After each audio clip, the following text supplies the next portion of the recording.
He is a two-time Bassmaster Classic qualifier. He is a two-time Bassmaster Elite Series champion. He's the most recent Elite Series champion, joining us for his first interview since winning on Tenkiller, the little ball of hate, Wes Logan. But that's not all. We're also joined with another edition of Byron's Bunker. Byron Velvick, former Classic qualifier, former Bassmaster winner, former bachelor, joins the show. Both of them join me this week on...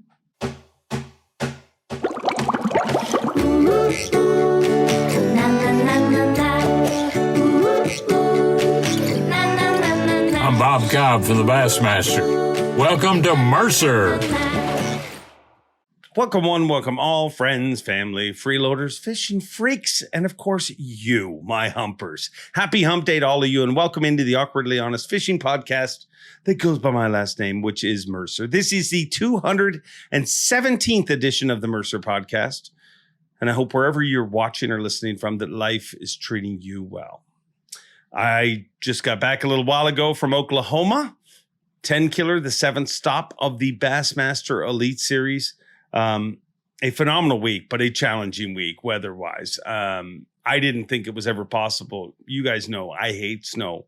Just because I live in Canada doesn't mean that I like snow. I hate snow, but Oklahoma's weather actually made me kind of like snow.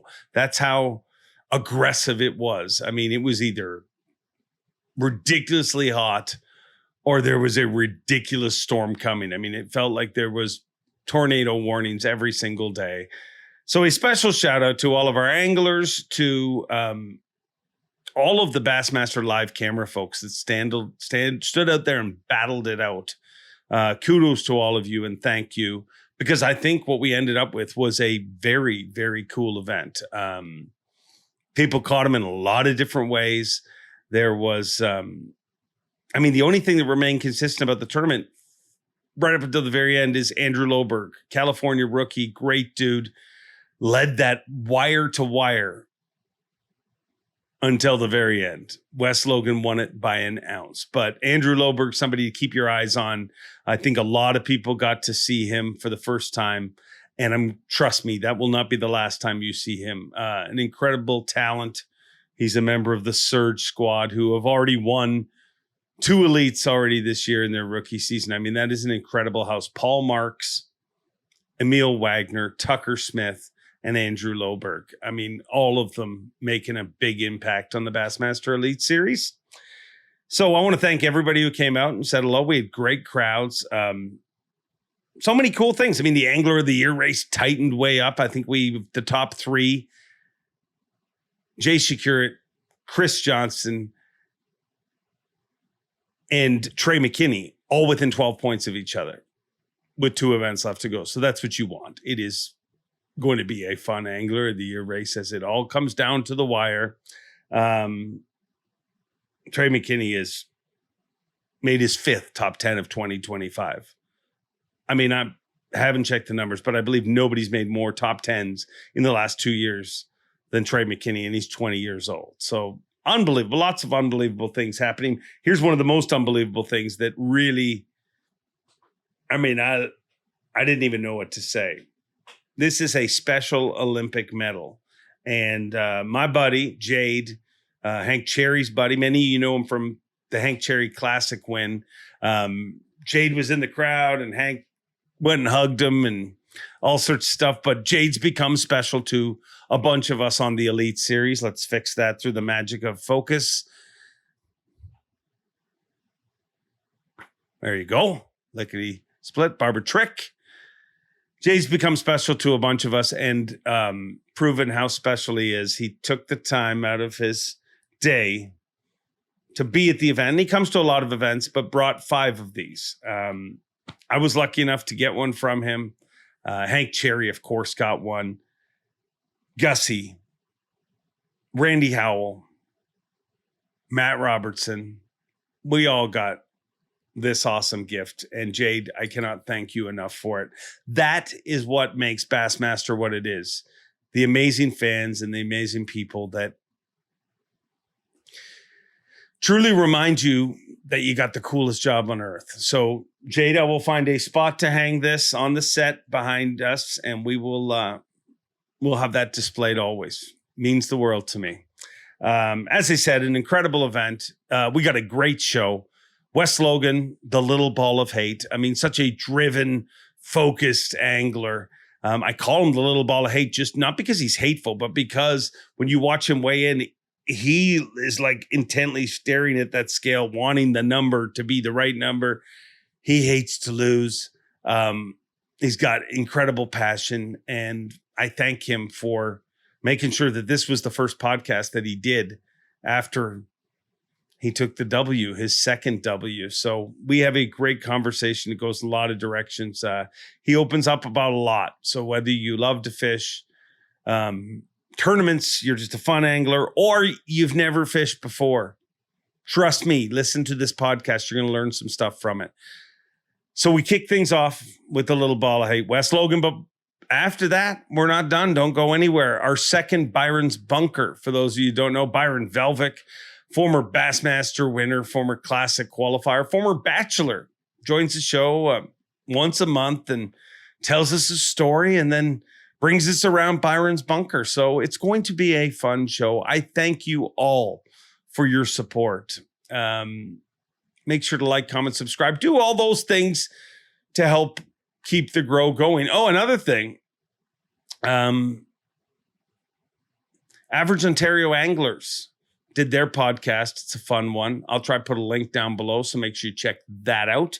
I don't know when it comes out, but I did the outdoor burrito with Vandy and Brandon Polnick. So that's coming out probably later this week or next week. So lots of stuff coming out. But before that all comes out, this is out, and I appreciate you checking this out. Without further ado, let's jump right into it with a little ball of hate.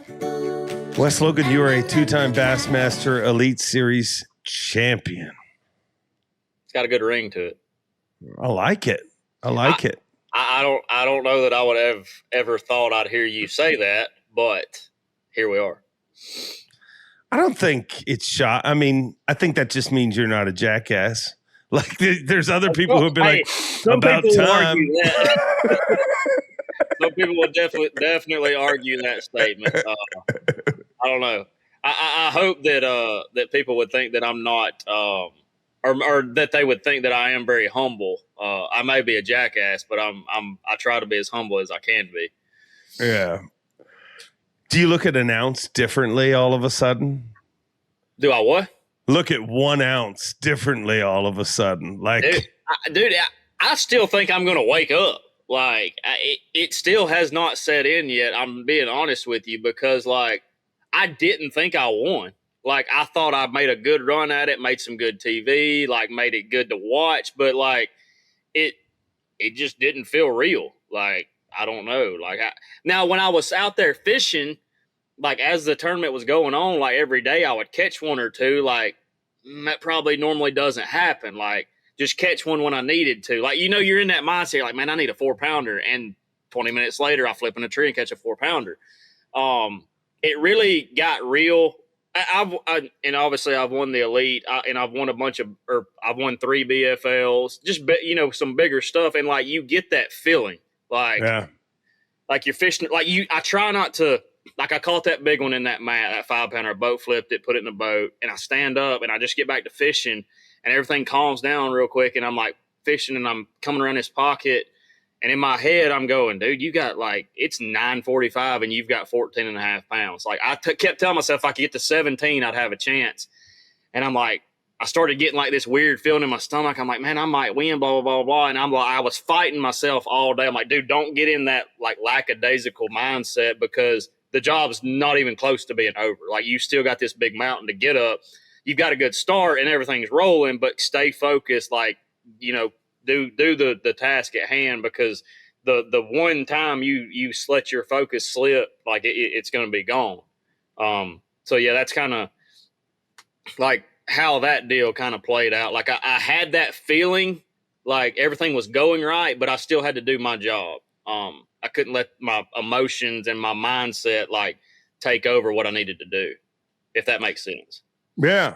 Yeah. When we were covering it on live, as soon as you caught that 5, I said that exact fish just changed the whole complexion of this tournament. Because, and I don't know if you've had a chance to go back and look yet or even absorb it, but like you had the lead, Bass Track lead, you know, the unofficial lead at that time. But I'm like, he's got 10 pounds. That's a fake lead. We're in a tournament where literally one dude did not catch a limit every day, and he was one short of it. So you have to assume Andrew's going to get a limit.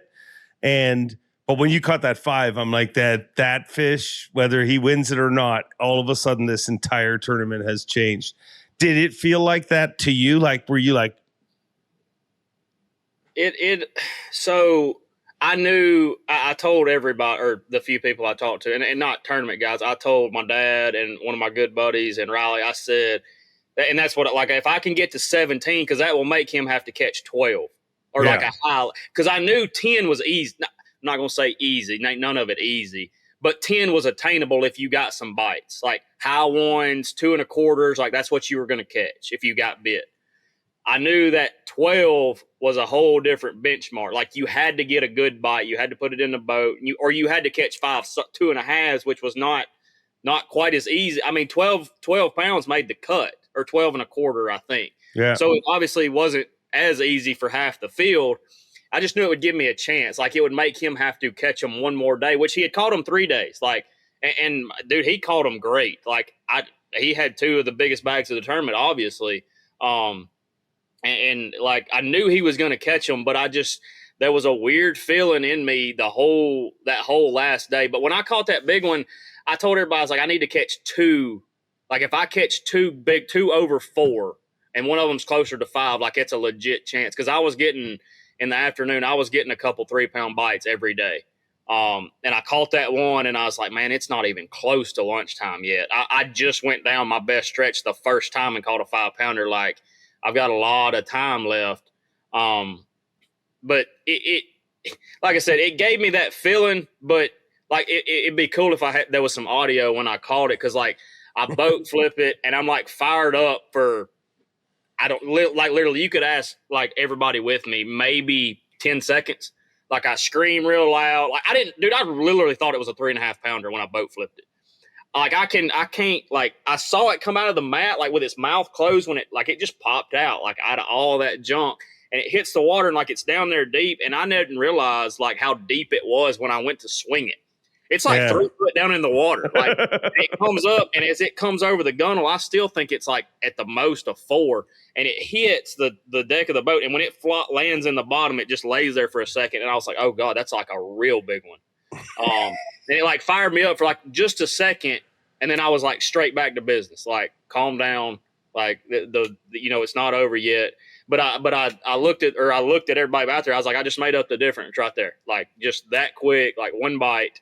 And it's, I've heard it my whole life on Bassmaster when somebody's behind and they catch a big one, they're like, we just made up the difference, blah, blah, blah, blah, blah. But it was kind of cool to experience that. But it just, in my mind, it just meant like it got real. Like now it's time to really get to work. Like, yeah, it was cool to be fishing in third. Like now it's got there's a legit chance to make it happen. Me and you didn't get a chance to talk in the morning just because the weather. I mean, it was a crazy morning. Did it not feel weird? Like, yeah, it didn't feel like, it felt like we were going out there to like fish a 10 boat team or like a local tournament, or I don't know. Everybody was just kind of hanging out and chilling out under the pavilion. I'm like, it's 6:20. We got to go. Like, I don't know. It was a weird deal, but no, yeah, I know what you're saying. Yeah, it was a strange morning. I mean, we didn't have morning takeoff interviews and everything. It was just like, it did kind of feel like a club tournament with a bunch of people hanging out. Off. Like, here we go. Yeah. But you said on stage, and you've kind of referenced it a few times, even just in these last few minutes. You said you woke up feeling different that day. Mm-hmm. How so?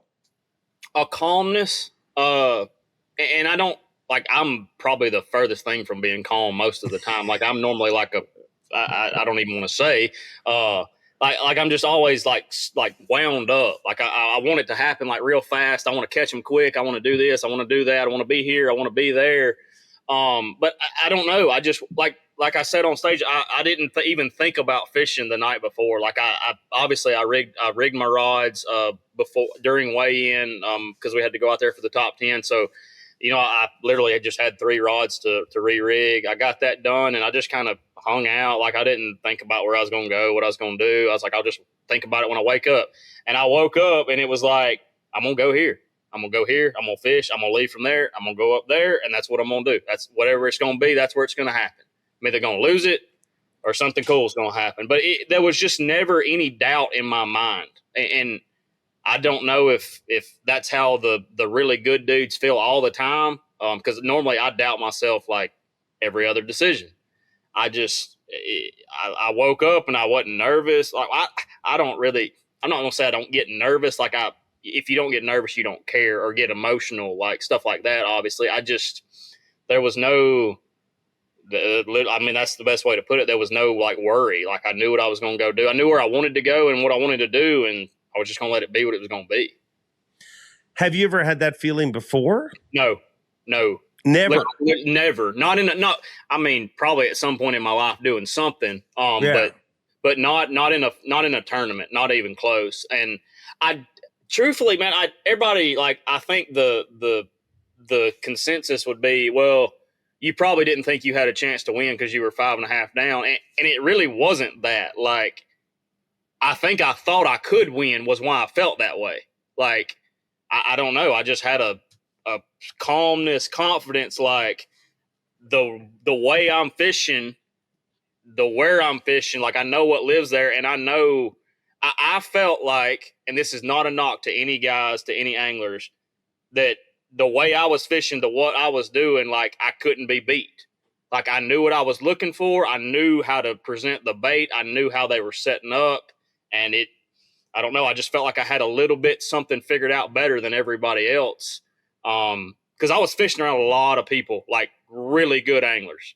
And I could just, for some reason, I could just go kind of behind them and I'd catch some. And maybe it was just meant to be. Maybe I'm really not that good and I got really lucky. But in that type of fishing, and everybody's got their deal. Like, it just is what it is. But when I was able to fish that way in that type of environment, I just felt like I was basically just in my groove. So how did the feeling you had the morning of your last Elite Series win versus this morning, totally different? Oh man, it was, there's not even a comparison. I was so nervous. The amount of pressure I felt that morning was like, I think I literally like threw up the morning before I left the camper, just because like it was like you're leading, you're on your home lake where every piece of grass, every tree on that, like every rock that gets a bass on it, like you are expected to win. And I feel like I was going to let a lot of people down if I blew that. And I think the next thing is, I don't remember if I said it. I can't remember if I ever talked about it. I had led a couple like bigger tournaments and bombed. Like I just didn't. I couldn't finish it. I led the Forest Wood Cup in 2018. Blew that. Like caught one bass the last day, and I just basically spun out. Like looking back on it, a couple like Toyota, or they were Costa Series at the time. Some open, like I led an open at the Lacrosse that I ended up losing.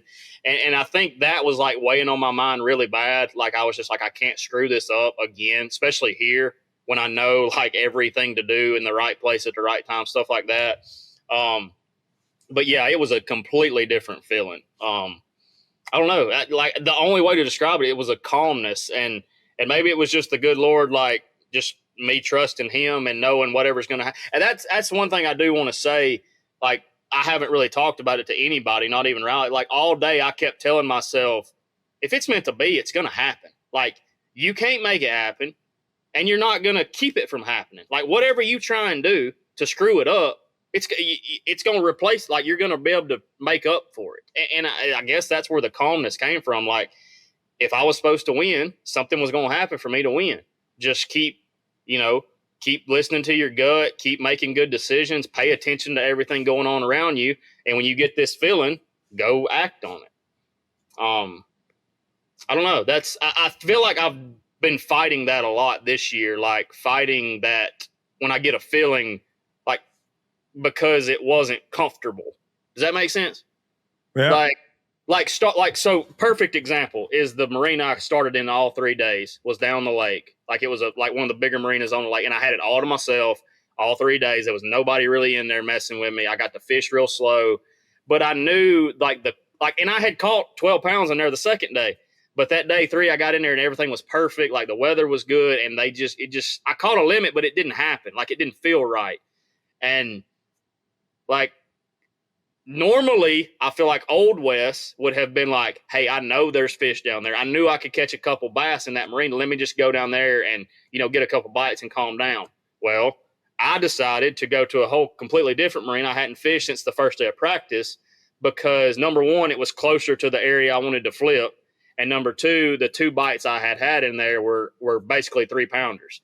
So I thought the quality of bites was better, but the number, I don't think Wes, like a couple years ago or even a couple months ago, would have made that decision to go away from something that I knew was like a guaranteed couple fish. If that makes any sense, or that was explained, somewhat makes sense. When did you make that decision? When I woke up.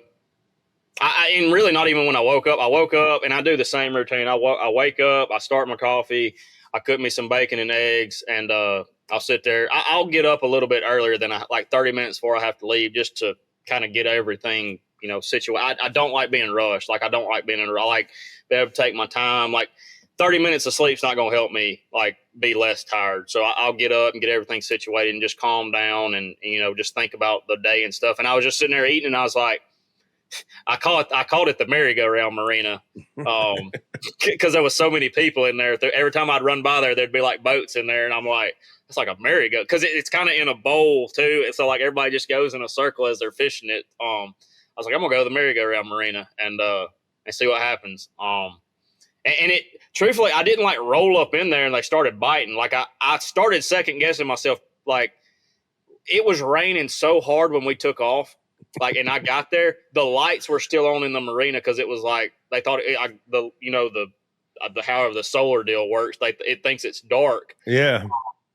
And it was probably it may have been 15 minutes before I got my first bite, but it was literally those lights had been off for about 10 minutes when I got the bite. And looking back on it, I just wondered if the lighter it got when that rain started letting up, those fish started gravitating more to the actual marina docks. They were probably out there just kind of roaming like they do at night, because they know as that sun gets higher, like they want to get in that shade. So I think it kind of pulled them, because after I got that first smallmouth bite, they started biting pretty quick. Like it was just like how I thought it was going to be when I got there. So there was a little bit of doubt there when I went down. I thought the best, side of that B.A.S. marine, that B.A.S. slip, I was like, I should have got a bite through there. And I come around the other side and catch that good one. And then I ended up catching a limit before I ever got done with it. And I actually circled back through where I started and caught 2 that actually ended up culling a little bit. So it was a timing deal, which the whole lake was, but there was a little bit of doubt, but not much. So when you say that old Wes wouldn't have made some of these decisions, when did new Wes show up? Did he just show up this week, or has this been an evolution? When do you think you've shifted to start making decisions a little different? I don't know. I felt different after we had an NPFL event at Douglas right after Sabine. Had a horrible event at Sabine, or finished, 60s or something. We went straight to Douglas, and I'm fishing like normal. I'm practicing first day of the tournament, and nothing's going right. Like everything I found in practice everything's just kind of changed. Like basically par for my whole year. Like I've had decent practices. Nothing stays the same. I can't figure it out during the tournament. I'm just having to scrap. So I'm doing that day one. I just don't feel, I never got comfortable and had I was sitting in the 60s or 70s again. I'm like, I'm just hanging out here this year. And day 2, I made a decision. I'd had 2 bites, way up in an area. And I ran up there to start. I was like, I got to catch a bigger bag. I'm going to run up there. And it was 12 o'clock and I had 0 bass. Had nothing. Had not had a bite. And I'm like, well, we're just the train's just steadily going downhill. And for some reason, I was like, I'm going to go back in there and check it one more time. And I roll in there, and Dave, I'm not lying, dude, I went to catching them, and I probably caught 40 in the next 2 hours. And I don't know, like from that moment on, like I feel like I'm going to go catch some. The next day I went up there, caught them again. I get to practice at Tenkiller. Practice like I'm in a good mindset. I'm starting to get some bites. I'm putting things together. And it's literally, I just feel like I've got my confidence back when everything was about to fall apart completely and zero on a lake that's got millions of bass in it. And I was able to like turn it around. It may be a little bit of momentum, maybe a little bit of just confidence and decision making. I don't know. I think me having confidence in myself when I'm making a decision right now is key, is like a real key to what happened this past week. Because I trusted my gut. Like when I would be having this like urge to like, hey, you need to get up there to so-and-so. And I would go up there and catch one within a couple minutes. Like, man, you can't replace that, like mentally wise in bass fishing. And if you don't tournament fish, it's hard to understand because like if you're just out there fishing, you're like, oh, let's go over here and fish these trees. Well, you go over there and catch some. Cool. Let's go fish these rocks. Like there's no pressure. But when the clock's ticking, when the money's on the line and your job's at stake, and you make a game time decision like that to run 20 minutes somewhere and get there and cull twice in 10 minutes, like that does wonders. Like it really does. Even if it's just like a couple ounces, like knowing like, hey, I made a good decision. It really, it's a real thing. Like it's crazy. Today's high-tech fishing world can be a real pain in the neck, especially if you're running the wrong mounts. Beat Down Outdoors, they bring the graph to you. And they support this podcast and care enough about you to make this a short ad read. Check out Beat Down Outdoors. Now back to the show. Yeah, watching it from the outside, as close as I've been lucky enough to see all of you guys compete, see a bunch of people win Angler of the Year, that's it. I mean, and if you could bottle that up, you could sell it for what but it's amazing. Like, I mean, I use Aaron as an example because I saw him have highs and lows. You know, I saw him win multiple Angler of the Years, and I saw him have some rough seasons. And the same angler, when he's winning Angler of the Year, he's just like, they're right over there, bro. They're right on that point. We need to go. We need to go now. Like I need to be there now. Yep. And it's not arrogance. It's just, I know they're there. And then I've seen him in other situations where he's like, oh, maybe they're there. No, they're probably over here. And once that battle starts, like, but it's when you guys are firing at your best, it's like there's no thought. It's almost like, well, of course they're there. You know, that's where they are. And it's weird because you can go into the season wanting that and saying I feel confident. But unless that confidence gets fueled by success, that confidence starves itself out of your life in a hurry. Quickly, trust me. I mean, I had the best start I've ever had to my Elite Series career. I mean, we go to St. John's and Okeechobee, and I'm in 5th in AOY, and I have an 11th and a 16th. I'm like, this is easy. Like, no, I'm not. I know it's not easy, but I'm like, I'm just rolling around like fishing, like, and they're biting. And I even roll into the first day of the Classic and I catch 4 for 21. And then like almost top 10. I'm like, we don't keep this train rolling. And dude, let me tell you something. I hit a brick wall the second day at the Classic.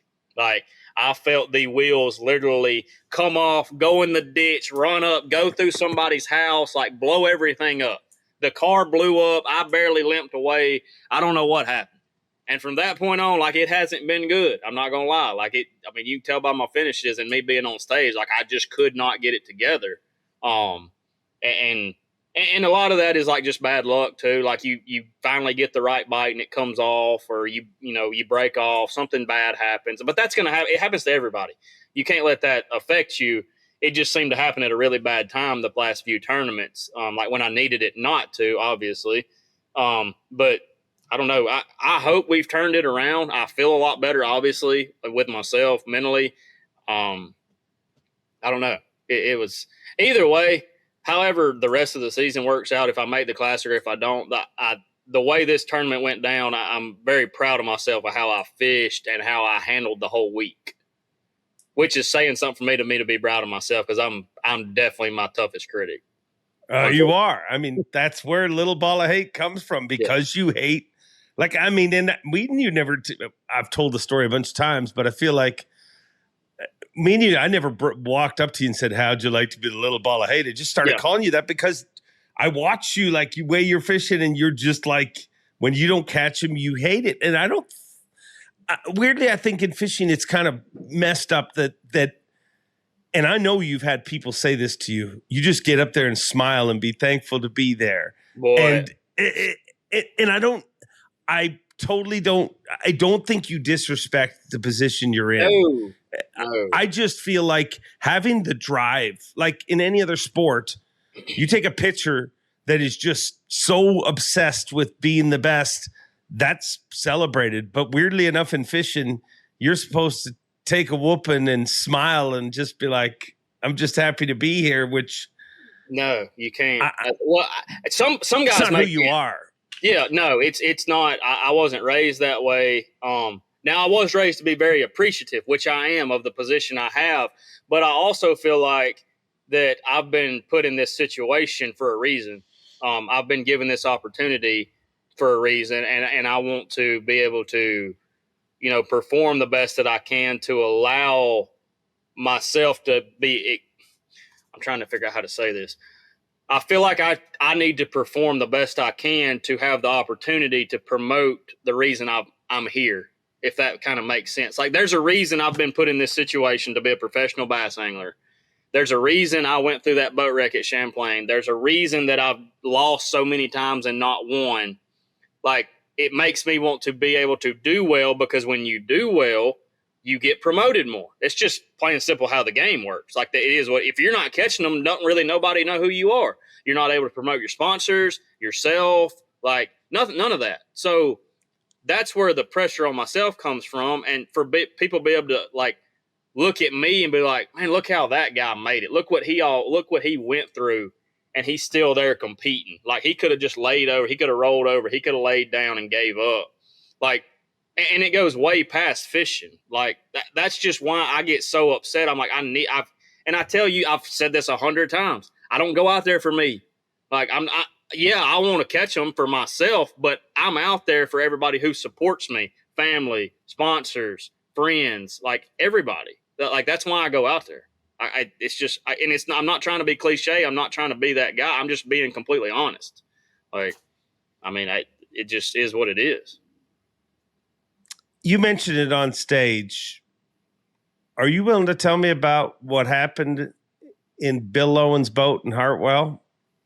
Oh, yeah. Yeah. I mean, Mama didn't raise no, as they say. But yeah, I mean, so the day 2 at Hartwell, or day 1, I had a decent bag. I was like right outside the cut. And I go do my little deal, and I catch me like right at 14 pounds. I know it's not going to be enough. So I make that game time decision. Like, it's like 2 o'clock, or no, I'm sorry. It was like 12 o'clock. And I make a 30-mile run up the Tougaloo. I've got one area that I caught him a couple years ago that I went and practiced, and I had one bite, but it was a real big one. I was like, I'm going to go up there and fish, and if I get a bite, it's going to be a big largemouth, and it'll, we'll jump in the cut and do what we need to do. So I make that run all the way up there, and I fish for about 30 minutes. And I'm fishing, I'm throwing a horny toad around these docks, and like a 7, I'm going to call it 7 conservatively. I don't know how big it was. Eats it like right at the trolling motor. And it's one of them like short strings. You like, everything happens real quick. And I just like reacted, jerk, and it broke my line. And like, as it breaks my line, like I ended up hooking it, and it, like, the water's kind of clear. So I see it like go down, and it comes up over by the dock, and it's jumping, trying to throw my frog out of its mouth. And it almost jumps on top of the floating dock. Like, it literally, like, half its body hits up there, and then it falls back in. Like, I'm watching it. I'm like, I can't believe that just happened. Like, I broke down. Like, I almost like threw up. And I'm not trying to be like exaggerative or, whatever the word would be, but like, that's the kind of bite, like the kind of decision. And like, if it works out, like, you're the hero. Like, It's like picture perfect storybook. Run up there, catch a 7-pounder. You jump into the top 15, top 20. I mean, you have over 20 pounds. Like, and I go run. I try and get myself back together. I go catch a few more. Don't make the cut.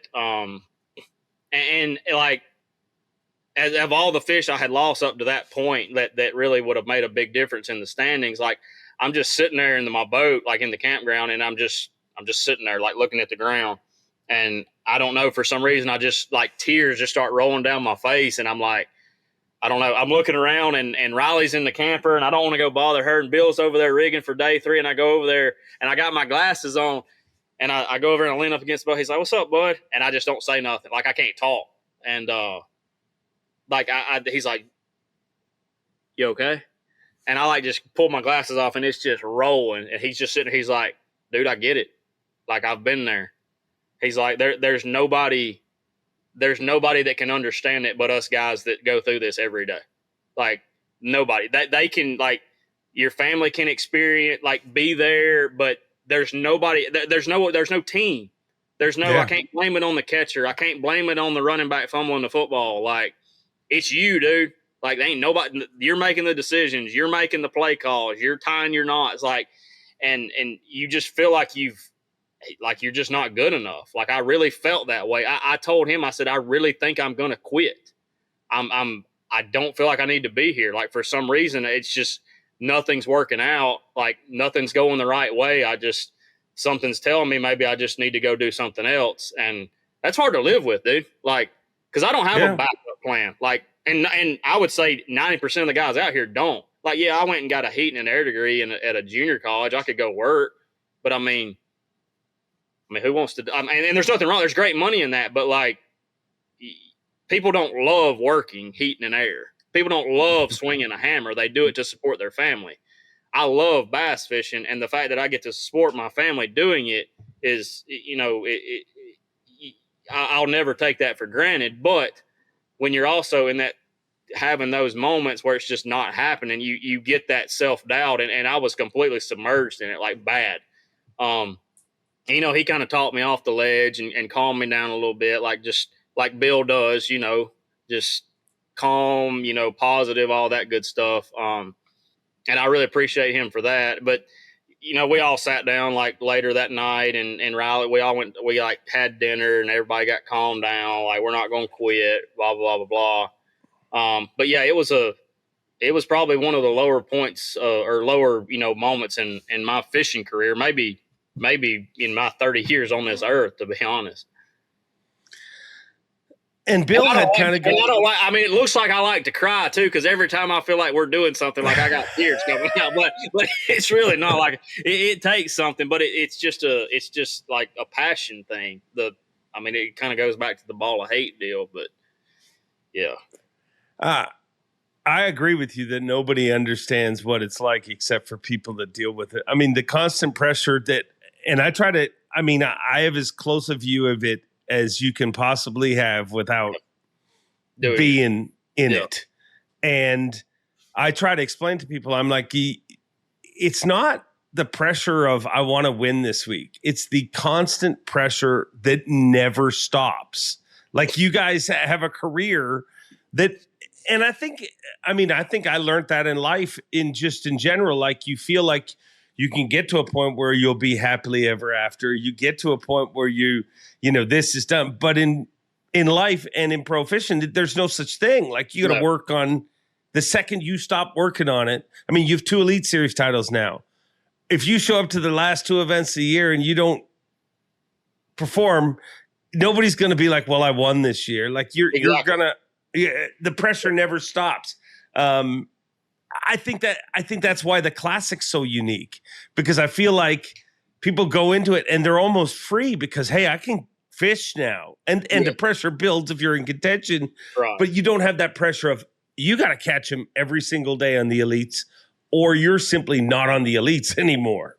Oh yeah. I mean, there's some really good fishermen that aren't here anymore it's not their fault. Like I've heard Hackney say it, and I don't remember when he said it, a long time ago, probably. Like you can't get satisfied, like in this deal. Like like you just said, every day, honestly, and even truthfully, every fish catch. Like yeah, you can feel good about it for a second, but it's almost like that 5-pounder that I caught. Like I could have been happy with catching 14 pounds. Like I knew I'd probably stay in the top 5. Like, oh, we're good, man. Let's just go fish around. No, you can't get lackadaisical. You can't get satisfied. Like, you've got to keep your freaking foot on the pedal and, just, I don't know. I mean, I guess the best way to put it is you can't get satisfied, especially against these 100 guys. Dude, I can't say enough about every guy from 1 to 100 has every chance to win every tournament we go to. Yeah. Like, it's that stout. Like, they don't let up. Like, they catch them, and they catch them better every day. Like, the longer we get to stay out there, the better we figure it out. And it's just incredible to me how good they are. Like, it's unreal. So I'm interested about the conversation with Bill. Did he say anything to you, or did he just listen? Because Bill kind of went through that the previous season, where he was real year. Down. Yeah. He kind of just, I mean, he let me get through my breakdown stage, obviously. And he was just like, when he said, man, I get it. He was like, but dude, you just got to get back up and just get back out there. It's going to change. Like, it'll change at some point. You just got to keep doing what you do. And all of a sudden it's just going to happen. Like, you got to start trusting yourself and quit doubting every time you make a decision. And he's 100% right. Like, when it flips, it just flips. Like, you can't really make it up. Like, I don't know. There's no way to make it like start getting better, or there's no way to make it be worse. It just, like you said, if you could bottle that up and figure it out, you'd have all the money in the world, fishing wise. Well, speaking of bottling something up and wanting to keep it, you wanted to keep that tree. Tell me about the special tree. Oh man. Yeah. My little tree up there. Yeah. My 3 foot deep tree with a bunch of limbs. Yeah. When I said that, and I don't know if I should say it on here, I'm not trying to be like, I don't know. I don't think the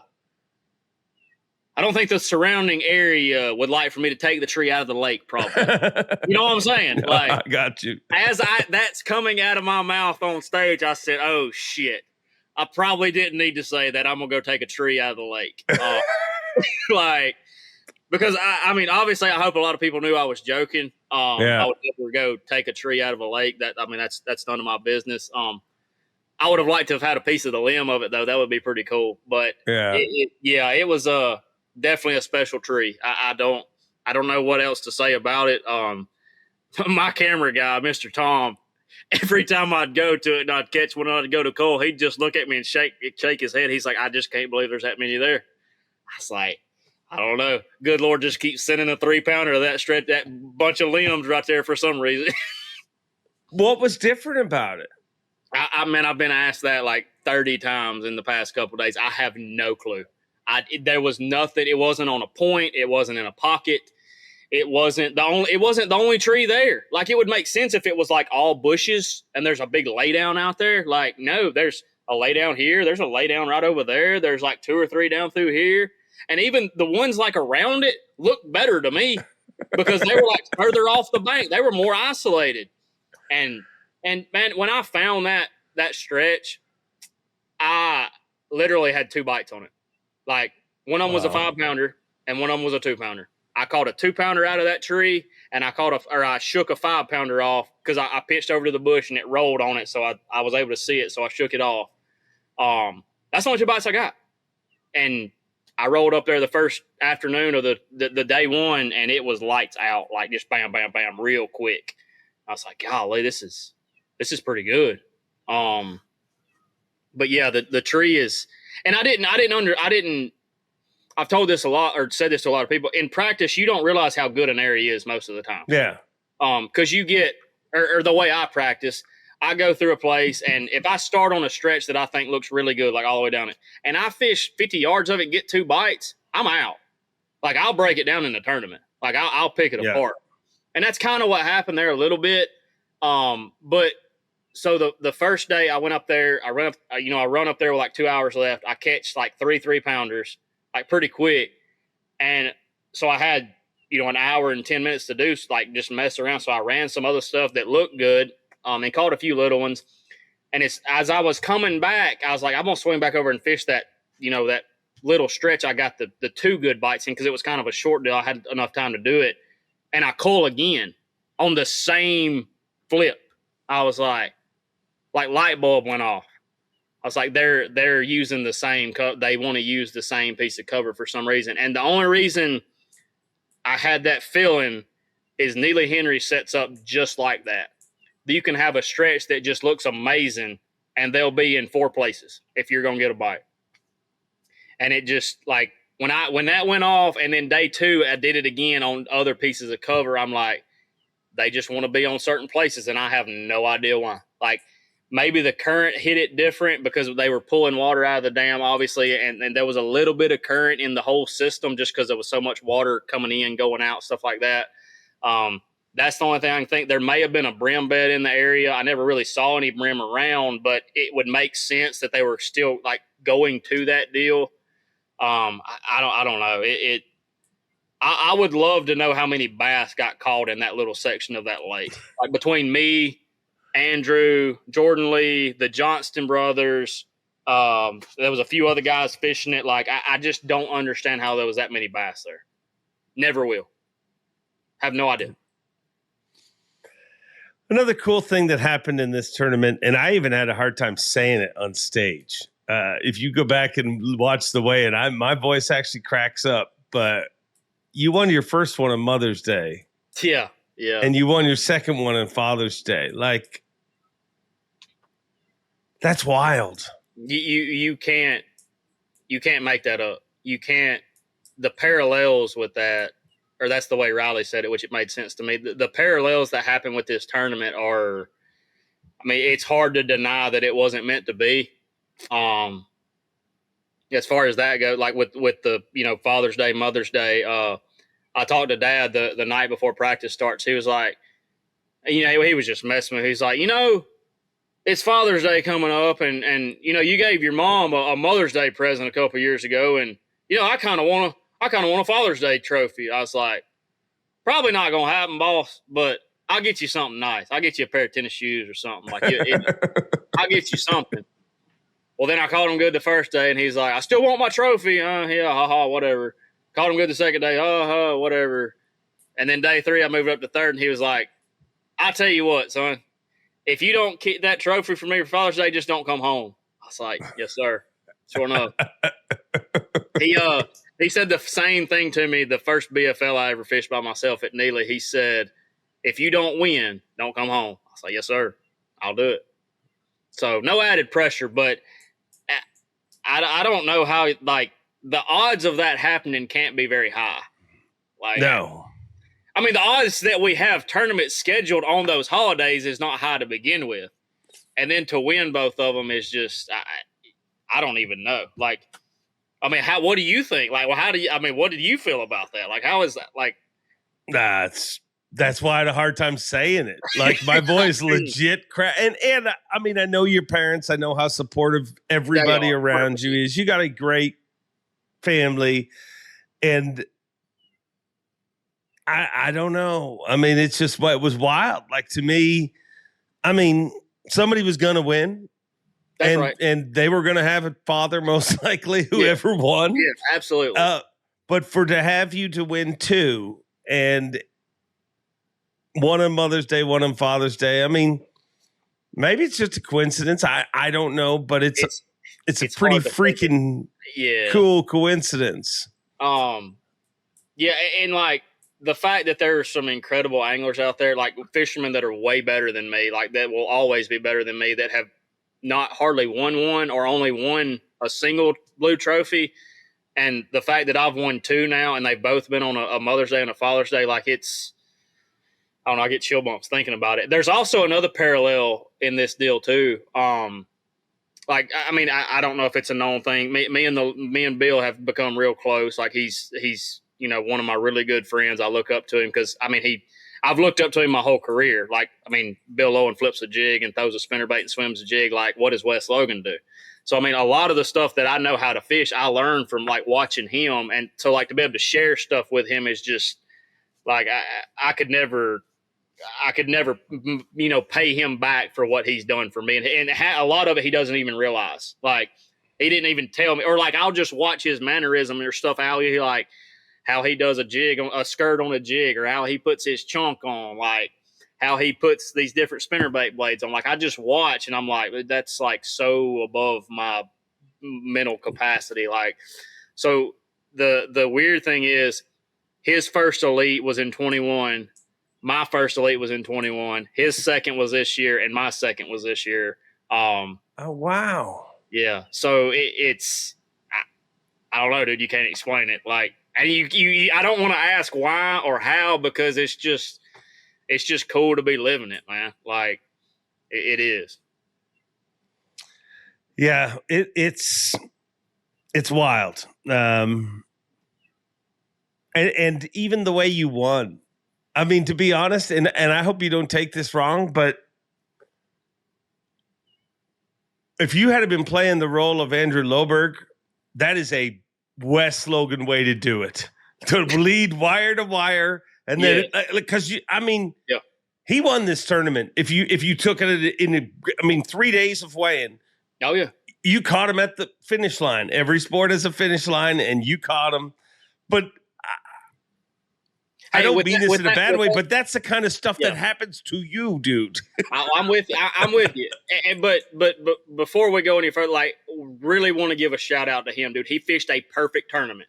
Like, I hate it that one of us had to lose. Like, I really do. Like, and the way it went down, like, it was going to happen one way or the other. We both knew it was going to be close. Obviously, I don't think anybody knew it was going to be that close. Like, the hint, now that I hear about it, everybody was like talking about it was going to be a tie, blah, blah, blah, blah. But like, you don't ever really think that. And for him to have fished as good of a tournament as he did. And I went back and I've laid in bed and watched some of the footage, dude. He was dialed in. Like, he's a really good fisherman. I've watched him over at MLF. Like, he's led some tournaments there. Like, the dude knows how to bass fish. Like, he will be like, I in my post, the one post I've made, he'll be around for a long time, and he'll have plenty of blue trophies. I can assure you. His mind is he thinks like a fish. He's like one of them guys. It was just, for some reason, it was my time. Like, I was supposed to win that tournament. I don't know why. I didn't think I had won, and I still don't know why I won. Like, it just, I don't know. I do feel for him, because he's a really good guy. I don't wish that on anybody, because I've been there. There's not a lot of guys that can say, "Hey, dude, I know how you feel." Like, I really do. Multiple times. I mean, heck, dude, I forgot about. I was leading my rookie year at Gunnersville when Frank won it. Like, I mean, dude, I've been there, dude. I've lived it. So he's gonna win. Like, and if he watches this, I hope he does. Like, dude, like, just keep your head down. Like, don't it. I feel for him. Like, I really do. Like, I hated the last thing. That's the only way I can explain. I hate that one of us had to lose. I wish we could both won, because we both basically fished a perfect tournament. He fished his stuff perfect. I fished my stuff perfect. I just got lucky and caught a couple big ones the last day, or blessed, fortunate, mental. I don't know. It's just the way it went down. What does winning a second elite mean to you? It still hasn't sunk in yet. I'll be honest. Like, it really, like, I will open my phone. Like, I can hear it going off now. I've still got like close to 200 texts I haven't even opened. Like, every time I open it, there's just more text and more phone calls, and it just like sets me back. Cause I mean, I've been practicing the last day and a half. Like, I literally, we won, we went 8. I went to the camper. I literally passed out, woke up, set the camper up, drove to Eufaula, got everything set up, went out there, rode around.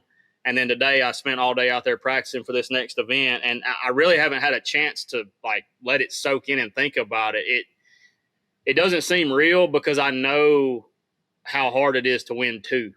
I know the guys that have won multiple, and I'm like, my name is associated with these guys in bass fishing. Like, I'm not that good. Like, I just don't feel like I am. Like, some of the guys that have won 2, I'm just like, I'm not on that level, or I don't think I am. Like, I feel like I can get better every day. Like, I've got a lot to get better at, and I don't know. It's just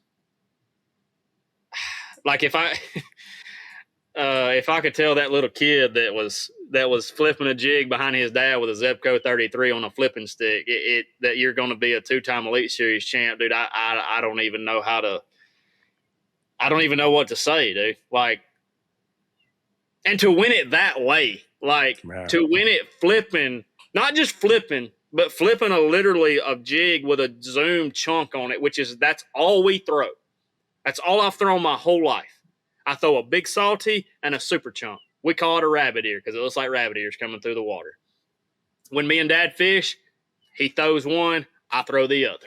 And a lot of times they bite one better than the other, and then we'll both be throwing it. But just for it all to happen that way is, golly, man. And on Father's Day, Dave, like, that's the craziest part about all of it. Like, I caught him the exact way the man taught me how to fish. And the crazy thing, like, he didn't have to take me fishing. Like, he didn't have to take a 6-year-old to a bass tournament, like a club tournament.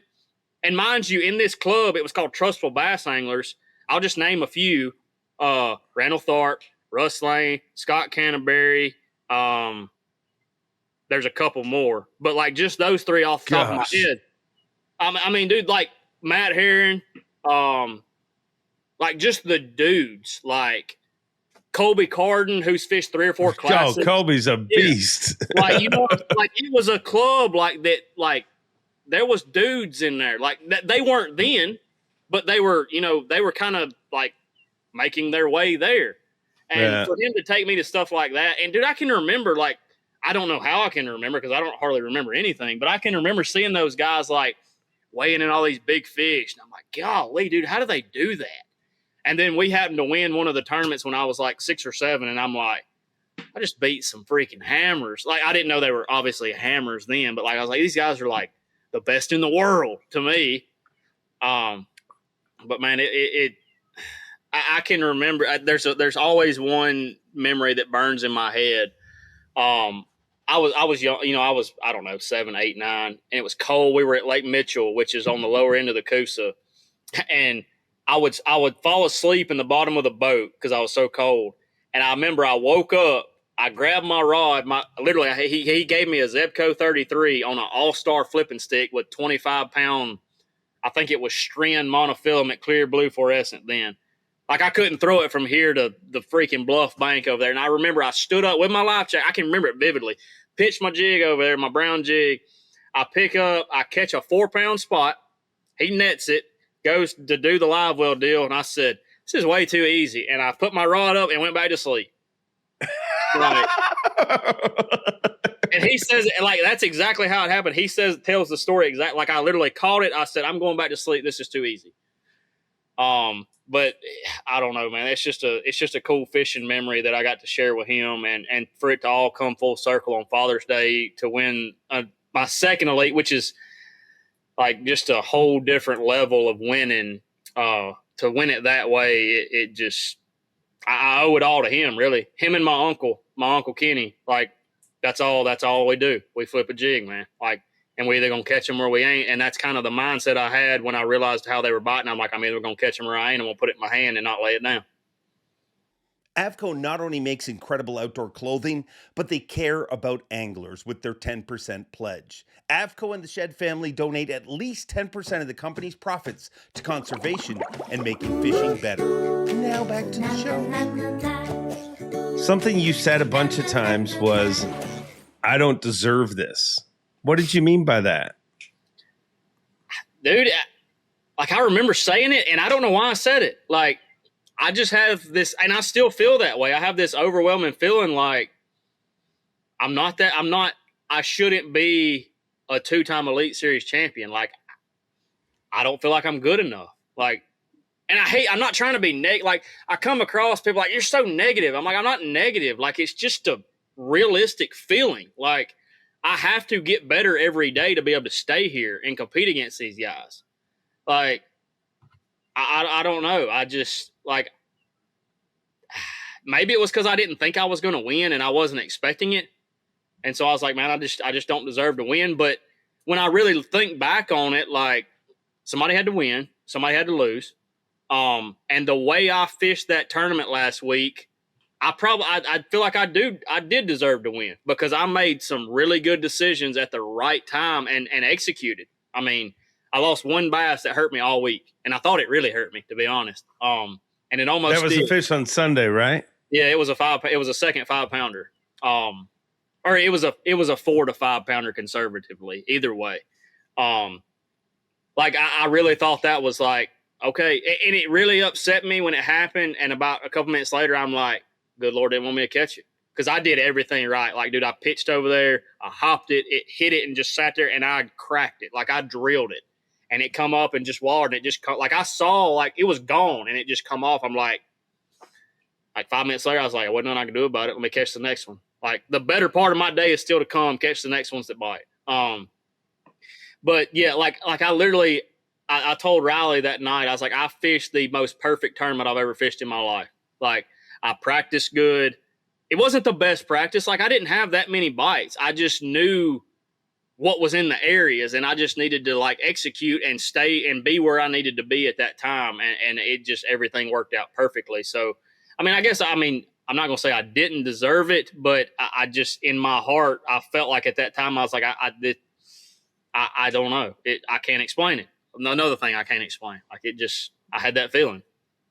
Well, I think you definitely deserve it. I mean, I think you've worked incredibly hard. You've overcome a lot over the years. I also think that's who you are, though. Like, I think you're always going to be that guy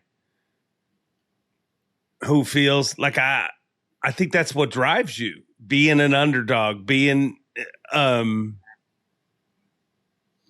that's just what I read from the outside. Like, am I reading that wrong? I mean, like, oh no, and everybody's got this like, oh, you got to have the underdog mentality. I mean, dude, I played linebacker for our high school football team, and I was 5'7", 135. Like, dude, like I would go out there and get the hell beat out of me and hurt so bad. But like, there was nobody that was going to do the stuff I did. Like, I would go stick my nose in there when them tackles would pull. I would go meet that running back in the hole. Now, it would hurt like hell, dude.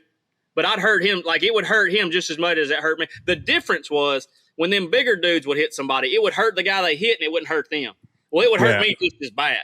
Like, and I've always had that mentality because when I played sports, I mean, like I'm saying, I'm not that big of I'm a little bitty dude, but I played as big as I could because that's just how my parents raised me. And I mean, I feel like I've just brought that mindset to whatever I do. Even like I worked in construction building houses with my uncle. Like, I'm going to outwork everybody there. I don't know why. It's just ingrained in me. I feel like I'll have that feeling of worthlessness if I give anything less than my 100%. And it don't matter how tired you are.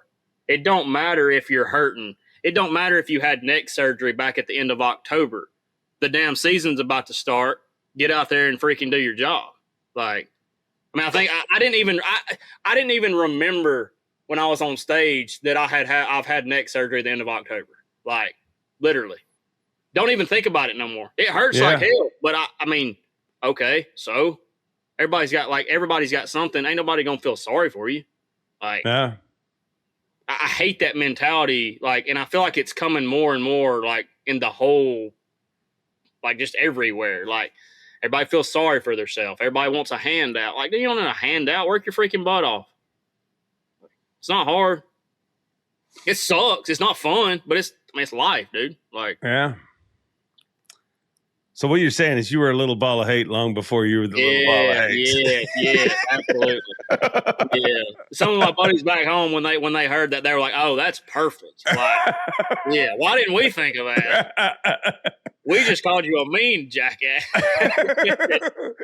Well, it's the weirdest nickname because it's the only nickname I've ever given that I've had like pushback from people. People are like, "Why you call him that?" Like you're hateful, and I'm like, but if you watch him, that's who he is. Like and clearly listening to your football stories, that's what fueled you. You know what I mean? You can't tell me.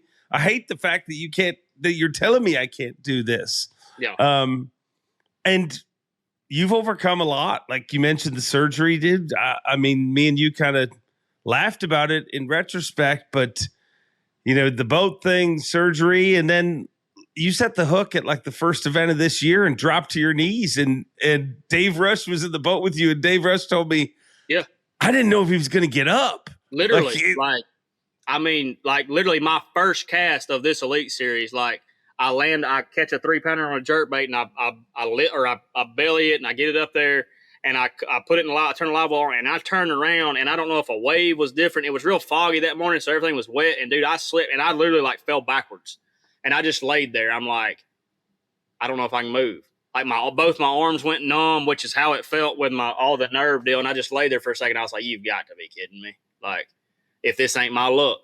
And I kind of got worked out of it, and we ended up catching them good. But like, what the hell? Like, I ain't never fell in a boat ever, not like that. And it just, I don't know, it was just one of them things. But Dave was silent. Like, he didn't say no, he didn't move.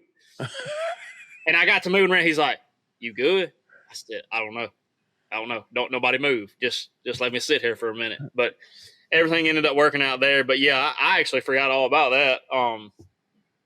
Yeah, that was a weird sequence of about 2 or 3 minutes, to be honest. It's like I didn't know if it was about to be really bad or what. Because the one thing the doctor told me, he said, don't have any sudden impacts. Don't have a car wreck. Don't fall. Don't do anything. And there I go. Just clumsy Wes. So now you've won 2 of these. I don't know if you're like me, but I'm always trying to improve on things and make things, you know what I mean? I'm almost never satisfied. And I think that's a good mindset for people to have. Did you get anything right with this one? Like, was there anything you look back and were like, yeah, I held that trophy wrong last time. If I ever get another opportunity, I'm going to hold it this way, or I'm going to do this, or I'm going to do that? Or were you just in Dreamville up there? I literally was in like a twilight zone because I mean, you can ask everybody behind the stage, like out there in the parking lot, that I did not think I'd won.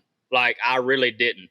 I thought that 4 or 5 pounder, I was like, man, this would have been over. Like, yeah, it literally, it would have been like, we'd all be like having a good time. Like, everybody be chill. Like, I got 2 4 to 5 pounders in there. I got 18 pounds. Like, it's pretty much, is what it is. And the way it happened, I was like, it just wasn't meant to be. And I wasn't mad. Like, I never got upset. I was just like, man, it wasn't my time this time. Like, I fished a perfect tournament. He fished it better. Like, I fished a perfect tournament except for one flip. And that's, I mean, you could have a pitcher throwing a no-hitter. It's a 0-0 game in the bottom of the ninth, and he hangs one curveball, and they hit it out, and the game's over. Nobody remembers that he almost had a no-hitter. They remember that they lost, and the other team won. So, I mean, that's kind of just the mindset I was in. And then when dude, so I was when we're looking at the screen, like, I can feel him like towering over me because he's so much taller than me. I'm like you're on my left and he's on my right, and I'm just kind of standing there, and I'm like, I can't move. Like, I'm just like stuck right here. So I'm looking at the box, and the way our screen's set up, we've got a box for pounds and a box for ounces, and I'm just looking at the pounds because for some reason in my head I'm going, it's gonna pop up 12, and I ain't even got to worry about it. Like, and I was literally thinking in my head, this is kind of cool, not cool, but like, I was thinking what I'm gonna do when he wins. Like, how am I gonna shake his hand? Like, I want him to know that I'm proud of him. Like, it's a hell of an accomplishment. Like, good for you, dude. Like, awesome job. Like, that's what was going through my head when I'm sitting in the seat, and as he's pulling up, I'm like, I don't want to be, because, dude, like, and I don't know if I'm different than a bunch of guys. I watched a lot of weigh-ins like growing up. And I saw how some people acted, and I saw how other people acted, and I'm like, I want to be like that. I don't want to be like that. Like, that's just that don't look good. Like, it don't look good to me, and it probably don't look good to everybody. I don't want to be like that. So I'm like, do this right, do this professional, be respectful. Like, you wasn't even really supposed to win anyway. It's his tournament. Like, give him all the, appreciation. That's literally what I was thinking about. Like, and I'm looking at that. So I'm looking at that pounds box. And you say he needs all the ones, and I'm like, the hell does that mean? Like, instantly, I'm like, what the hell? He needs 1 pound? Like, hell, I know I had more than that. And well, then, like, obviously, the next sentence says he needs 11 pounds, 11 ounces, and I'm still going, he's got 12 something. And I'm looking at that pounds thing, and all I see is 11. My eyes never shifted to 9 before you said it, and I'm like, like everything just kind of went blank. I was like, what the hell? Like what? And then you said 9 ounce. I was like, holy, like I just put my head down. Like I remember it vividly, but I just kind of froze because I was so much expecting that number to say 12. And when it didn't, I didn't even think to look at the ounces and see what the ounces were. I don't know, but yeah, that's kind of where my mind was at when it happened was I need to congratulate him in a professional way and like let it be his time. That's what was going through my head. The reason I laughed so loud when you said he needs all the ones, because dude, I mean, I don't have a job where you get a dress rehearsal or you get to think crap through. Like, dude, when you said that, I just react. And I remember saying it and saying, does this make sense? But it made total sense to me because I'm like, he's led every day. Yep. He's had all the ones, but he needs 11, 11, 11. Like he needs 11, 11. And I remember it coming out of my mouth and being like, yeah, maybe that didn't make sense to everybody. And I like that's it. That's why I followed it up with he needs, you know, and sometimes some of it makes sense, some of it doesn't. But it's wild that you were sitting there getting ready to shake his hand. Yeah. Yeah. I mean, that's literally where I was at. I had come to terms like wasn't my tournament. I thought up until about 1 o'clock it might be. And then like when you have that happen and I mean, dude, people lose fish. Like it's part of it. It's a bad deal when it happens like in that situation. And I don't know what he lost. I'm sure he lost some. There's no way you didn't the way we were fishing. But I will say this. If he catches everything in 4 days that bites and I catch everything that bites in 4 days, I think I beat him by a good bit because I lost some every day that would have been pound culls. Like when I was having the 14s and 15s, like I should have been having the 17s, which again, that's the way the ball rolls. Like everybody loses them. And dude, we're in that nasty, thick stuff. Like it's going to happen. You ain't going to hit some of them, right? Or they'll be, you know, going around a limb or something. And it's part of it. Like that's the cool part about it. Like hand-to-hand combat. But it was I don't know. Like I don't know. I keep saying this, like Andrew fished a perfect tournament, like, and 1 ounce. Like I was supposed to win by 1 ounce. It's just such a blessing. Like with everything that's going on in mine and Raleigh's life and my parents, like, I don't know, man. Like when it's God's timing's perfect, dude. You can't ask why when it's bad, and you can't ask why when it's good. You just gotta appreciate it and you know, do the best you can as a human being. I think it's wild that the last two champions, yourself and Pat Schlopper, are two people that at some point in this season realistically looked at themselves in the mirror and said, I don't think I got what it takes. And two veterans, sorry to interrupt, but two veterans, Christie is what made him realize that everybody feels like that. And Lowen is the one that I know when that happened. We were sitting at the Yamaha trailer at the Hartwell tournament, and we're in those. Gosh, it was the same tournament. It was the same tournament because Pat had a really good first day and bombed the second day. Like I don't know that he bombed, but he obviously didn't make the cut. And we're all sitting there, and Pat's like, "Man, dude, I don't need to be here. Like, I can't catch crap." Blah. I'm like, "Dude, I can't. I'm right here with you. Like, I'm over it. Like, I do not deserve to be here." And then like a little while later, like Christie's talking about like where he fished and how he did and blah, blah, blah, blah. And like he makes the comment, he was like, I was talking to so-and-so and I told him, I don't even think I need to be here anymore. Like, I don't even know how to bass fish anymore.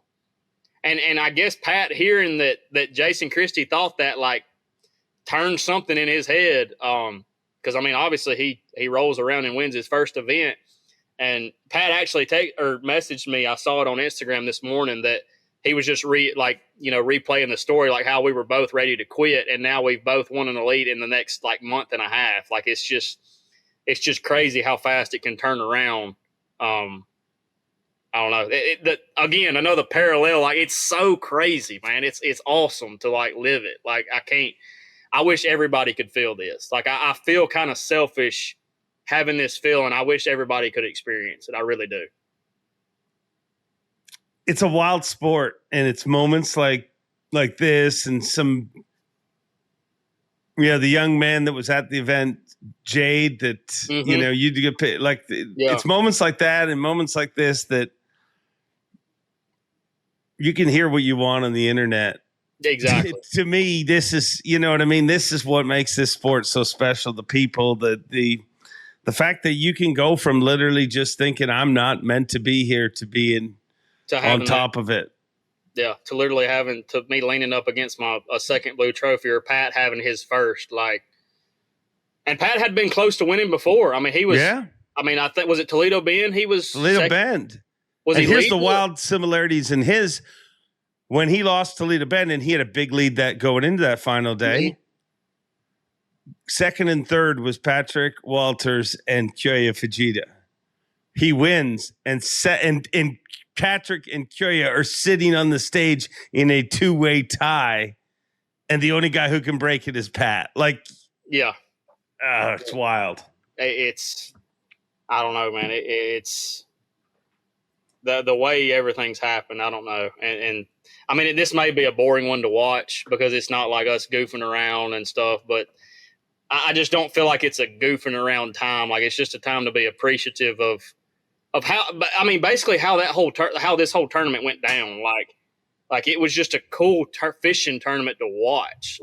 And I'm not trying to get into all that bull crap. No, it totally was. And I don't care if we would have been out there in 100-foot throwing a freaking 4-inch worm. Like, the fact that halfway through the final day, a dude that had a 5.5-pound lead, now we're tied on Bass Track. That's crazy. That's cool stuff, regardless of who it is. It's turned into a battle. We got a battle going on. Everybody's tuning in. It's cool. It's good for the sport, man. It's good for bass fishing, regardless of how we were catching them. But it was cool up in that thick stuff. Yeah. Well, and that's why you had to lose that other one, because it wouldn't have been near as cool a victory. I mean, to you it would have been, but to the rest of the world, just that feeling. Yeah. That's the magic that Bass Track and live bass fishing and everything is incredible. It's what Ray Scott dreamed of. Yep. But there's some negatives with it, and the fact that you a lot of times know who's going to win. I mean, it's huge that this, just the feeling that was around it was very, very cool. And personally, I'm thankful because I got to be here for this one, so that so means a lot to me. If I'm correct, right, you don't look at Bass Track on the final day, right? No. So you had no idea? No, I didn't have it. I knew it was tied. I knew as we went into it. To be totally honest, it's funny you said that you were sitting ready to shake his hand. Mm-hmm. Because I don't know. I have no idea. But I get a pretty good hunch when the second that the last angler weighs in before the final angler, I get to see, when Loberg's slide switches and it says he needs, and it said he needs 11-11. And in my head, I thought, he's got it. Yeah. He's got 11-11. I mean, 11-11, I think his smallest bag all week was 16 pounds. Yeah, he had been low in all his bass tracks. And I'm like, that's kind of right around where he is. He probably has 12 pounds. I thought, so it's funny that you were prepared to turn and shake his hand. And I try to be as natural and organic as possible. I don't want to know. And I was in my head preparing to announce him as the winner, just because I just assumed that he had it. But as did I. That old saying, you should never assume. Yeah. Because it made one out of you and me, buddy. Yeah, for sure. But I was with you. I was like, I know he's got 12 pounds. 12 pounds, he's had that, every day easily. And obviously a lot more than some. But I don't know, man. I don't know. I can't. It's still not sunk in. Maybe it will when I get to drive home. If I get this tournament over with. And, dude, I may go out there and not catch a bass in the next 3 days. And that'll be okay. That's fine. It is what it is. I'm just gonna go fishing. Because they can't take the second one away from me. Yeah. Well, the one thing you said, and you've kind of retorted back to it and said, I don't know why I said that. And I'm glad you did, because you do friggin' deserve it. And I'm glad that I was able to be there to announce this one. And I'm going to tell you, I don't think it'll be the last one I'm announcing for you. I think you got more in the future, my friend. Hey, if we're blessed enough to be able to do this for a while and win a couple more, that'll be great. But I could never like not be happy with the short career I've had so far. And it's like I've been on the Elite Series for 6 years, and I fished FLW for 2. So I mean, I don't feel like I've fished professionally for 8 years. Like, I don't know. Like I said, if I never cut another check again, if I never caught another bass in a tournament, like I could never like be ungrateful for what I've accomplished in such a short amount of time. Like there's incredible anglers that I look up to that don't have those few accolades, and why I've been chosen to get them. I don't know. I can't ask why. I get them like not crying emotional, but like I don't know why me. Like why me? What good am I to deserve this? It's kind of where that I don't know if I deserve this. You know what I'm saying? Like, and it may not be like a talent standpoint, like how good I can fish. Like I just don't. I would like to somehow figure out, and maybe I don't need to. Like why me? Like why did I deserve to win a second one? And maybe again, you're not supposed to ask why. Like so, I'm gonna take the opportunity to, promote everything that I like to promote, share my faith, share my sponsors, enjoy it with my family, let everybody know about bass fishing, how cool it is. And, I try and be a good person. Like I try and be a good dude. Like I try and help people, and maybe that's why I won. So that can be spread out a little bit more. I don't know. I hope so. Well, I loved watching it. I loved being there when it happened, and enjoy it, dude. You've worked hard for it. I appreciate it. I want to just thank everybody that's reached out to me, and I don't want to thank my wife and my parents and like I said, the Lowens and all my family and friends that have stuck with me through some couple tough months. They always said that I was fine and I was where I needed to be, and they weren't wrong. Amen. The little ball of hate, or little ball of great, as I said on Sunday, and I think you'll be right back to hate. I mean, you say, if I don't catch another bass, trust me, I know you well enough, just so you know. By the time we get to St. Clair, if you don't catch him, you're going to be pissed. Oh, yeah, I'll be mad. Hey, we still got to make the Classic, man. I dug myself a little hole. I got back up into, I think, I keep up with the points. I think I got myself back up in the 20s, but these dudes catch them. Like we got to catch them 2 more tournaments, and we'll making that Classic special. I don't care how many you make. You always want to make the next one. So we got a lot of work to do. Go get it done. Wes Logan, ladies and gentlemen, 2-time Elite Series champion. Love it. Byron's Bunker. He tells a story and then sells you some stuff. It's back in your life, ladies and gentlemen. Byron's Bunker once again. As the song says, he's going to tell us a story, then he's going to sell us some stuff. Byron, how are you? The song already played, right? Yeah. Wow. I love it. Mercer, the song is like too funny. You're so cut and dry, black and white. He's going to tell us a story and then sell us some stuff.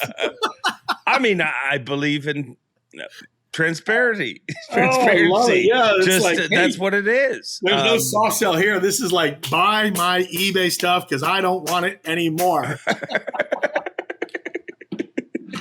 Life is good, though? Oh, gosh. It's summertime. Yeah. I just took my daughter and her friend over here to the lake, and they're hanging out in Bernie Lake right now, getting some sun because the UV factor is 12, whatever that means. These kids nowadays, they don't go lay out unless the UV factor is a certain number. I'm like, the sun is out. There's no clouds. Go tanning. My daughter's like, well, no, the UV factor has to be above 10 for it to be worthwhile going out. I'm like, all these kids now have UV factor. Mercer, I'm serious. They have UV factor on their phone, and if it's they do all their stuff outside based on what their phone tells them. What Kinda like- happened to just go put it on your shorts and bathing suits and go to the beach? Yeah. Sometimes you got a good tan. Sometimes you did. It's kind of like fishing. I mean, Yeah. people have apps and things that tell them That's nowadays. I mean, That's it's not. People used to just go fishing, but That's true. Yeah, apps to tell you everything now. Sadly, apps to show you how to get around. So we forgot how to navigate without a phone. We used to have, Rand McNally atlases in our head, knew where to make turns and landmarks, and the smartphones have made us a lot more stupid, a lot dumber. Smartphones make us dumb. Really, we don't remember people's phone numbers, and we don't know how to get around. So every landmark we used to use and everywhere we used to navigate, our brains are becoming mush because of smartphones. But that's another show. gosh, that's depressing, but it's It's true. true, Don't know how right? to back up anymore without a camera. Like, have you tried to back up and hook up? Like, I used to hook up my boat all the time, no problem. Yeah. And now, if like I had an issue a year ago where my backup camera stopped working on my truck. And I swear to you, I was 6 feet from it. I'm like, that should be good. And then I got out and I'm like, That's a perfect example, Mercer. Like before you could look at your two fenders of your trailer, you knew your truck, and you could put that ball almost on the dime of the hitch just by sensory perception. And now you are lost as a goat with your backup camera being off. That is so funny and so true. Perfect example. well, You've gotten dumber because of your smartphone and your smart camera, just like I have. yeah, all of us. Well, things evolve. Yep. Big part of technology is forward-facing sonar. And Byron Velvick, Ugh. you were the freaking forefather. I mean, you were part of the gang that launched forward-facing sonar. Move, point in that direction. I don't know how these cameras work. Point right there. It is. There. I got it. I understand. See, I got to do this way. There you go. Forward-facing sonar 9 years ago. Sons of Fishes. The Garmin ad Sons of Fishes, and it's so funny because it was the most primitive forward-facing sonar you can imagine. It just looked like some kind of a tornado out there. And do you remember this? Yeah. Like it was just these lines, and then you had to make sense of these lines, and it was like reading a radar on a submarine, kind of is what it was like. You were on a submarine trying to read radar scans, and somewhere in the middle there was some kind of a thing that might have been a line that was supposed to be a fish instead of one of the other lines. And Garmin, Sons of Fishes. Man, I hope you put the link on there for the thing. Will you do that? Can you put the link on? I will. So the link for Sons of 100%. Fishes was cool. Bill Dance, Brett Chapman, Scott Martin, me. Gosh, I can't remember all the guys that were there, but they asked us all to go do a cool ad 9 years ago for the pioneering of what was forward-facing sonar. Back then, it was just, I can see fish in front of the boat now, and I can catch them. And it was a couple actors. The two people that do the most talking are two actors. And they let us take all the clothing at the end. So that is it right there. I got to get it. So this was so cool. Sons of Fishes on the back. On the front, you got the little Sons of... that was the vest we wore. And I think I sent you some pictures of me and Scott Martin just kind of cutting up afterwards. And they made us wear, we had to get all slicked out. So, I don't have a bathroom. Like I told you, this has to get sold on eBay because I have no use for this. I'm not going to wear this out. I am not Come a biker. I'll put it on one last time right now. I could see you at Party Cove shirtless wearing the Sons of Fishing You got vest. the wrong man, Dave Mercer. You got the wrong man. Livingston's going to hate me. I just covered up my Livingston logo. Sorry, Eric. Yeah, Sorry. but then Everybody you knows pointed it how out when you covered it up. That's a pro move right there. There's a pro move when you cover up your sponsor for what you're selling on eBay. But yeah, I was joking to you about this. I'm like, I sold Ike and Ellie's jersey a while ago, and I'm going through all this stuff, and I don't do a bass cave anymore. So this leather thing, somebody's going to dig it. It's one of a kind, that's for sure. Pretty cool, huh? So that commercial was cutting edge. I mean, at the time, it was also on the heels of Sons of Anarchy being the biggest show of the time. Obviously, that's where Sons of Fishes came from. But what was that experience like? Like, what is it like getting all dressed up in leather with Bill Dance? Oh, I hope you put the pictures up too, because they gave us bandanas and they told me to grow my beard out. And Scott Martin was trying to look as rough as Pretty Boy Scott could look. because I was trying to look like a biker and they put tattoos on him. And he's like, yeah, I'm like, it's still Pretty Boy Scott. You know, he ain't going to make the grade as a biker. he's the handsome guy bike club. And I got all gruffed up. I was working out a lot at the time. And man, it was so cool to get with all those guys, Bill Dance and everybody. We were all having a great time. We got invited down to somewhere outside of Tulsa. It was at a biker bar. It was a real cool place. Just they found this place. It was a major production. I used to do TV commercials years ago when I was a kid after I got out of college. That helped me make the money I needed to make along with golf balling to go fishing. And so the TV commercials, it was just like a full-blown TV commercial. They had all the catering there. They had all the production do. They hired 2 actors to do all the talking. So the one kid and the old gruff man are actually just professional actors. And then the rest of us were kind of the talking pros and the cameo guys. And it was an amazing experience. And who knew then that little 9 years ago infancy of what, you know, a Panoptics looking in front of you sonar thing that looks forward, you know, forward facing sonar would become all that. So Garmin was pioneering it, and it was primitive, and it was awesome to be a part of the beginning of it. And I wish I would learn how to use it. So you were part of the commercial, but you never really. Dude, I couldn't make sense of it. None of us could. I mean, we were talking to each other. And like the younger guys, even then, I forgot who it was, but the one younger guy that was there, and I'm bummed out that I can't remember who it was now, but he was talking about how he actually saw fish coming through that submarine radar. That is what it looked like. I mean, it was a hodgepodge of electronics just kind of staring at you on the screen. And he said, oh, there's this thing that came off the bottom and they were coming to the top. And all of a sudden I saw the fish schooling, and we were all like, oh my gosh, really? And he goes, yeah, I actually saw them one time coming up, and then they started schooling out in front of my boat. And the rest of us were like, no way, because it was so new. And we had it on our boats, but it was hard to make sense of it because it didn't look like anything like the Garmin stuff.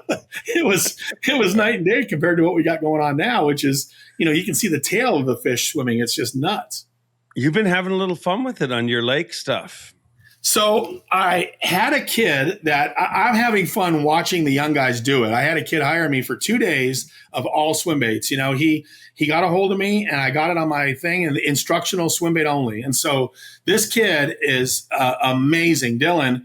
And Dylan's a high school champion. He's got a full ride scholarship to college in Alabama for bass fishing. He's just 19 years old, and I took him out and I showed him a whole day worth of soft plastic swim baits, and then we did a whole day of hard baits. And he says, I don't care if we catch a fish or not, but he goes, I really want you to help me with forward-facing sonar on glide baits.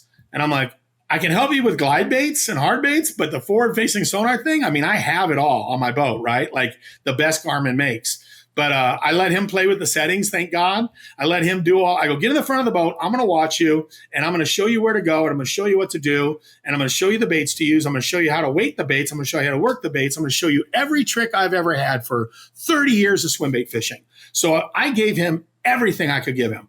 And it was a lot. It was 2 days worth. We had to break it into 2 days of soft plastic, like I said, the first day, and then hard baits the second day. And he caught his first glide bait. That was a 7-pounder. Can you put that video on? I don't know. That's going to be possible. You put a lot of pressure on me. You tell me to put links, put videos. Don't worry about it. It'll show up someday. Byron's Bunker is supposed to be low maintenance. So you can see the glide in the water. You can see the Livingston 6-inch Viper, bro. And it's because it's got all that electronics in it. It's giving off this huge signal because it's got a speaker and a microchip and a battery and stuff. So it's a super loud bait visually. And it's out there 60, 70 feet, Dave. And you just see the 6-inch glide coming. And I'm back there filming, like just casually filming. And I'm all excited how well we can see the Livingston glide, the way he set up all the electronics and he's on the front of my boat. And then we see this fish coming out of the grass straight for it at about 30, 40 feet. And then about 20 feet, I go, oh my gosh, he's coming for it. He's coming for it. And I'm videotaping and I'm videotaping the screen. Then I videotape him. Then I videotape the screen. I videotape him. And he goes, I got him. And he sets the hook and he goes, I think it's a striper. And he starts reeling. He goes, no, it's a big bass. And he reels it up and he boat flips a 7-pounder at Canyon Lake during our instructional guide day. And he goes, dude, I go, is that your first fish on a glide? He goes, yeah. And I go, on live scope? He goes, yeah. And he's like lit up and his dad is all excited. His dad didn't come with him, but 19-year-old kid. He's like the next superstar in bass fishing. He's crushing everything out there. and he's a great guy. But it was a cool experience for me to watch, Dave, and see how it looks to see a big fish eat a glide bait on forward facing sonar, 30 feet out, 20 feet out, all that stuff. You talked before about being on the cutting edge of sight fishing in general, just traditional sight fishing. Was that any less exciting? If you watch the video, I think Livingston's going to post it pretty soon. And when you see this video, I'm squealing squealing like everybody made fun of me for how excited I got. But I'm in the driver's seat of the boat, and I'm so happy for this kid. I'm excited to see this kid. The first day we went out, he said, I don't know anything about swim baits. Like, I don't know anything at all about swim bait fishing. And I said, well, I'm glad you guys got a hold of me. He goes, that's his weakest link. I liken it to a kid that likes tournament fishing. And say you're a tennis player and Andre Agassi has the best serve out there. So you hire Agassi just to teach you about a serve. Yeah. Dylan hired Biffle. He got a hold of Biffle and used Biffle for flipping and pitching. So he's already been with Tommy Biffle. And then he goes, I want you for swim baits. I want you to teach me everything you know. And he goes, you're not on the tour anymore. You got nothing to lose by telling me everything. You're not going to hold anything back. I'm like, I'm your guy, man. I'm your Huckleberry on this one. And it was exciting. It was more exciting, Dave, to answer your question, watching this kid's days come together, watching him catch them on the soft plastics the first day, catching them on the big bass tricks and the big Ragos, and him understanding he's such a good fisherman. He picked up on it so fast. Like, I was watching him, I go, by the end of the first day, I go, you got the soft stuff all down now, whether it's fishing around the marinas or skipping under docks, all the swim bait tricks I got. And so the next day was hard baits. And I know you saw the video. I was so excited, dude. I was going nuts. Like, I'm going now because I saw 2 days worth of education come to where I think he's going to be. I'm going to watch him on television throwing swim baits, and I'm going to feel a sense of big pride. You know what I mean? Yeah. Because I'm going to watch him in the future on TV, and I'm going to be like, that kid and I spent 2 days on Canyon Lake, and it was awesome. Just awesome. Wow. Very cool. Anything weird or bizarre happen when you were shooting that commercial? Oh, geez. Anything weird or bizarre happened? God, that was 9 years ago, Dave. I'm so old, I can't remember anything weird or bizarre. No, it was just a standard day. You and Bill Dance head to toe in leather. Well, the actor, I'm glad they kept it in for the one piece that you'll probably get, which is the long one, because the short commercial was cut up a lot, and the actor was he couldn't stop laughing about cut and dry Bill Dance. So there's that point at the end. He goes, this guy cracked. That wasn't scripted. That was just the actor thinking that we were done with the shoot. He goes, this guy cracks me up, because Bill was dry as could be when camera was on, and then he's making everybody laugh hysterically when the camera's off. But he goes, give me your patch. And the guy goes, you crack me up. Because Bill Dance had us in stitches the whole time. He was rolling with it. And Bill had no use for forward-facing sonar and all this electronic stuff. He was just like, okay, Bill shows up, but what has he got to do with any new electronics being in the club? Because the whole concept was the Sons of Fishes was a bass club, and they were all moving over on their electronics, So it was Bill Dance was the best. To spend 2 days working with him was incredible. And then we just had a great time, and I think we drank a whole bunch of alcohol at the bar while we were shooting. So some of us, I won't say who, but some of us in that shoot might have been a couple sheets in by the time they used the final cut. So there was a good time to be had for all in that show. But you were definitely one of those, right? Well, I had to be a biker, I had the beard, I had the Scully. You're a method on, actor. I'm like that. I was newly divorced, so I was definitely drinking away I had the divorce diet going on. You know the divorce diet when you lose like 30 pounds because of stress? No, I thought people just lose weight because they're divorced and they're like, I got to be appealing to other humans all of a sudden again. Don't ever get the divorce diet. I don't want it. I don't want any part of it. I was newly divorced, and I was losing weight. I went back to my high school weight, but I was working out a lot. So I was this freaky looking dude. Everybody made jokes about how I looked, because I look at it now and I'm like, God, that was a different Byron. But I may have had alcohol involved as well. But it was a lot of fun. It was a super cool shoot. I just wish I would have learned forward-facing sonar.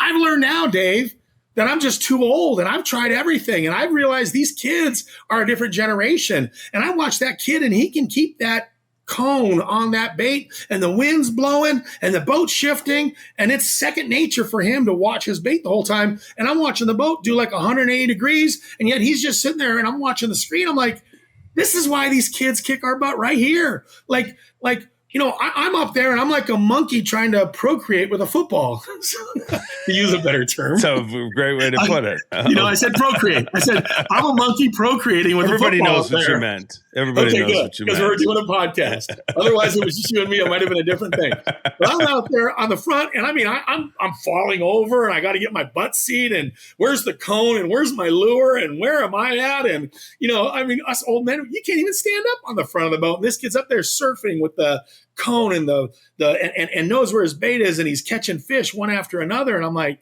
this is so far removed from what I'm capable of doing. I don't care how many years I spend out there. I'm just too old to do it. I believe now there's an age problem. But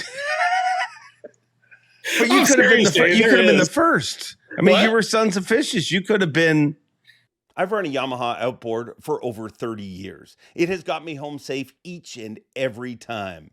If you enjoy this podcast, remember, Yamaha supports it, and they care enough about you to make this ad read very short. Now back to the show. I was too old. The problem was I didn't grow up with an iPad in my hand. I wasn't in diapers with an iPad. I wasn't watching everything I ever watched on a thing. My daughter is navigating my electronics better than I am. My daughter hates fishing. She goes out on my boat. She's like, Dad, it's easy. And she flips around and does stuff. I'm like, you don't even know how to use a Garmin. She goes, well, I know what you're trying to do. And I'm like, she's a 13-year-old girl. Back then she was 11 or 12. And she's just like redoing my electronics for me. And she doesn't fish. I'm like, oh, forget it. I give up. So I'm just selling everything. Yeah. You know what? I'll throw a swim bait. I'll go out and throw a frog and a swim bait, and I'll sight fish when spring comes along. I'll go sight fishing. But I since I retired, it's easy to retire when you see how dominant it is. And even locally around here, there's one or two guys that catch 15 to 20 pounds in a tournament at Amistad. Denny Brower, this last tournament, had 8 or 9 pounds. All my friends had 7 to no more than 10 pounds. And then 2 live scopers were duking it out. One had 20 and one had 17. And then the rest of the guys had 12 or less. And it's crazy, the dominance that this is. And it's crazy also that all these guys that I see, most of them, for the most part, with the rare exception, they're under 30, no more than 30, 35, and usually a lot younger than that, because I think they just have a knack. And I don't think an old guy can harness that, because we didn't grow up with the electronics they did.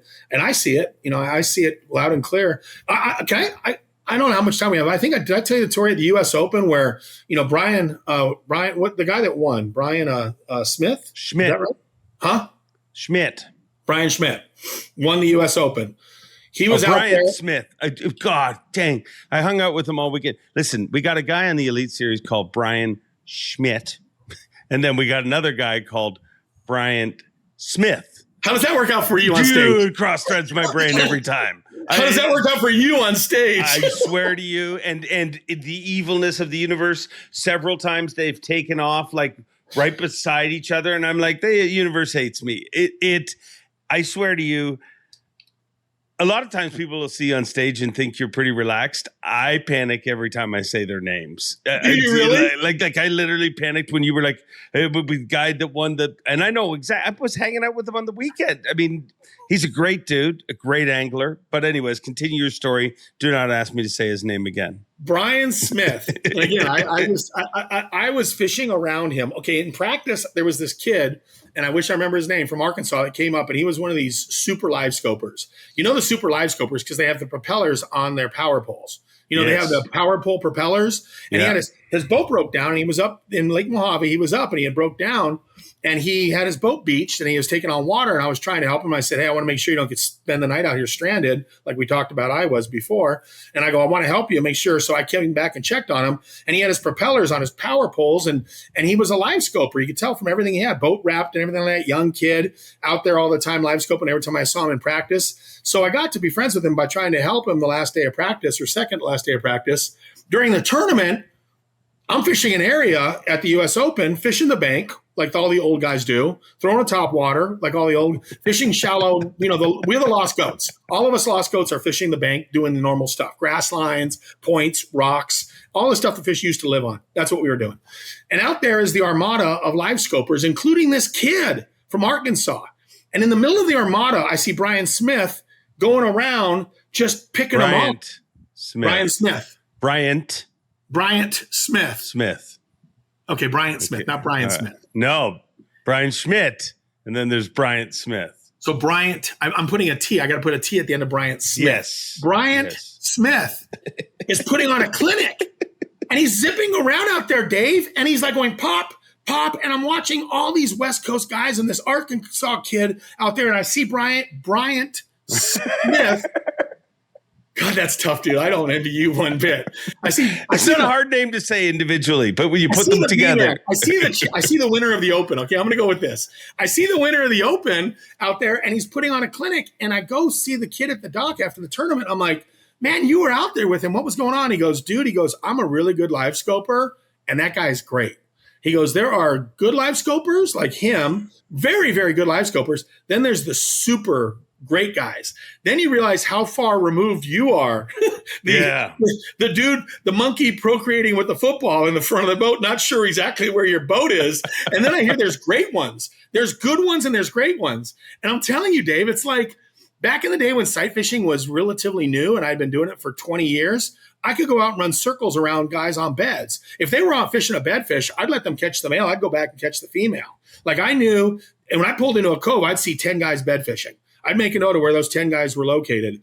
And then I would, at the end of me catching whatever fish I want, I went and checked every one of where those 10 guys were, because sometimes they catch the 3-pound male and they leave and the 7-pound female would pull up. I had all the tricks and all the techniques and all the secrets with putting stuff in the water to make it calm down so you don't see, so you get rid of the ripple, all the tricks I had. Well, fast forward, what I used to have when I was super proficient bed fishing early on, that's what those live scopers have now. Those super live scopers, the Bryant Smiths of the world, those guys are light years ahead of the good live scopers. That's kind of where I saw the hierarchy. And then I realized some of us out there that can't even find our bait in the cone, we have no business even doing it. That's my spiel, and that's why I'm getting rid of this live scope vest. So you are eBaying the Sons of Fish's vest. Oh, yeah, I got to put that on there this week. You know what? Because we're doing this podcast, I said, if we're going to talk live scope, if we're going to talk forward-facing sonar, if we're going to talk about Dylan out there catching 7-pounders on my lake in my boat with a freaking Livingston glide bait, the 6-inch glide, it's like I'm going to sit there and go ahead and sell the vest in honor of Dave Mercer's podcast and forward-facing sonar. It's just something – I want to see what it goes for. I'm going to do a 10-day auction. And I'm just going to see what that brings. Who knows what it's going to go for? I'll start at like $150 and hopefully someone will at least pay more than $150 for it. And what else are we selling? You said you got lots of new stuff coming up. Yeah, thank you for asking because I got a bunch of it here. I asked you about this reel. So I don't know anything about these, but apparently this Habio reel are these magnesium reels that weigh about 3 ounces, 3-point-something ounces, and they're all magnesium and carbon fiber reel. So you said it looks like a Shimano kind of. What were you saying about it? It's got like kind of a Shimano vibe to it. I don't know if it's. So I don't know. These are all made overseas, and Habio has all these different variations of it. This one's called the Arise. So I looked it up online, and these things are like $400 or $500 a piece if you can find them. And it's just this. Where is that thing at? I can put my glasses on so I can show you stuff because I'm squinting like the old man. This is also why I can't do forward-facing sonar. Because you got to wear glasses to do it. How do you do forward-facing sonar if you don't have glasses on? But yeah, these are crazy. We got some reels. Habio reels. What else we got? I'm going to get rid of all of my. That's the whole box of Wiggleworts. I sold a bunch already when I did your last one. Some of these, like this one, I've caught so many fish on it, like the paint's been chewed off the thing. So this was one of my absolute favorite Wiggleworts. A couple of them that I modified.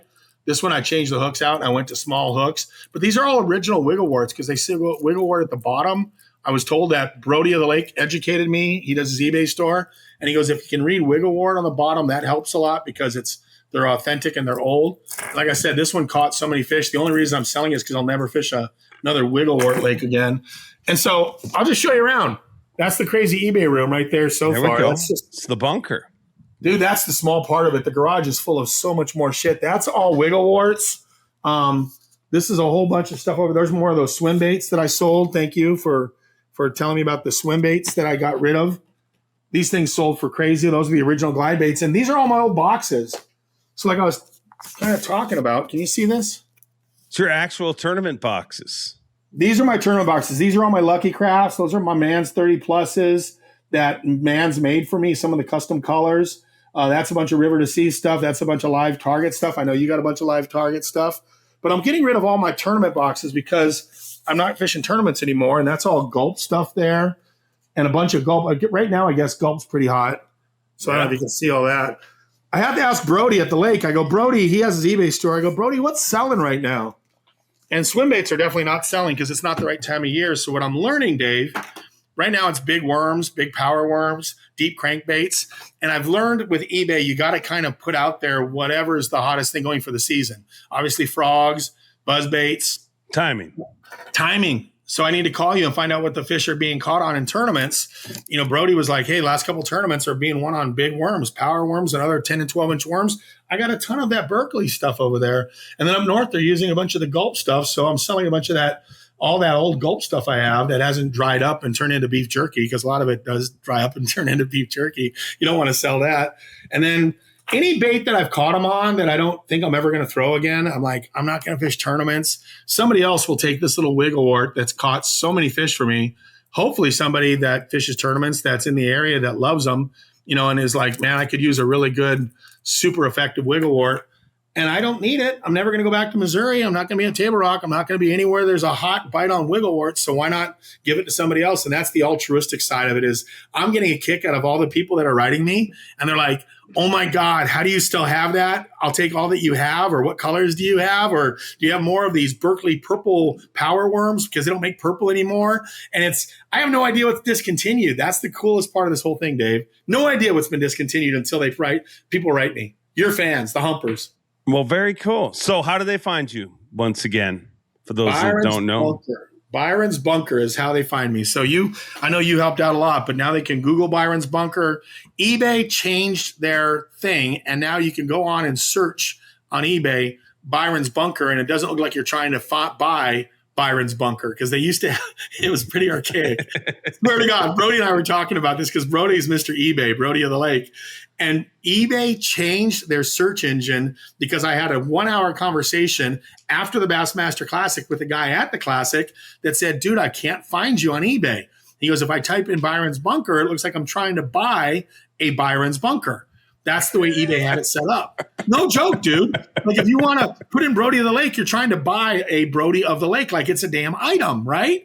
So after a long call with eBay, they changed their thing. And now if you go into their search engine, you just put in Brody of the Lake or Byron's Bunker, we actually come up as a seller. And they didn't have that before. So that's kind of cool that eBay changed their program. But if they can't find me there, Google Byron's Bunker and just let me know you found me on Mercer. I'll try to throw in some extra stuff like I've done before. You know, I got a lot of cool baits to sell, and I just appreciate all the humpers. And I'm going to put about 100 things on now that we're doing this show. So it'll be fun. Nice. Check it out this week. Byron's Bunker. You could own the original, the only Sons of Fishes that Byron Velvick wore. One of a kind. 8 of them. There's probably 7 or 8 of them out there in existence. Yeah. Because there are only 7 or 8 of us in the show. And after you watch it, this will be cool for somebody. This is a cool man cave. This needs to be in somebody's man cave that's really into fishing. That's what somebody needs to put that up on their wall, because that is one of a kind. Mercer, you should bid on it. I might. You'll sign it, I assume, if somebody wants. I'll sign it, but I don't want to lower the value. That's going to cheapen it. I mean, you're a Sons of Fish. I could sign it right there. Yeah, Sons of Fishes, and put the year that it was done. I want to say it was 9 years ago, but I could actually, if somebody wants to sign, and I'm going to call Scott Martin, tell me he's to sell his too. He probably lost his. Scott Martin's is gone somewhere. I'll have to find out where he put his. Wow. Well, Dude, thanks for having me on, man. And, check out all the stuff I listed. Hey, I know if you need anything, you can always ask me, Mercer. I don't know what kind of tackle you might want, but man, I got a lot of stuff. You do. Check it out. Byron's Bunker, and he'll be back here next month regale us with more stories and sell us more stuff. Thanks for having me on. Bye, humpers. The always entertaining Byron Velvick. And if you get a chance, head on over to Byron's Bunker. I'll put the link down below in the description. Make sure to check that out. It's always awesome to hear from him and hear how supportive you guys are. And as you saw, he's got lots of neat, bizarre, and cool things. So make sure you check that out. I thank Wes Logan for doing this show, and I thank you guys for tuning in. And before I hear it in the comments, there's some of you wondering, where's the conclusion? Rick Clun will join the show next week with his conclusion from Tenkiller. We'll also be joined by Jake Latondras with Jake's take from Tenkiller. I'll be honest, this show was just getting too long to squeeze them all in there. And I mean, well, it's fishing season. I'm going fishing. So, I mean, I think of all groups of people, that's an acceptable excuse to you fine folks. I thank you for tuning in each and every week. Have a great week. Get out and go fishing. Enjoy being. And as always, Bob Cobb, take it away. Thanks for watching. Please like, comment, and subscribe, because Bob Cobb of the Bassmasters told you to. You hear?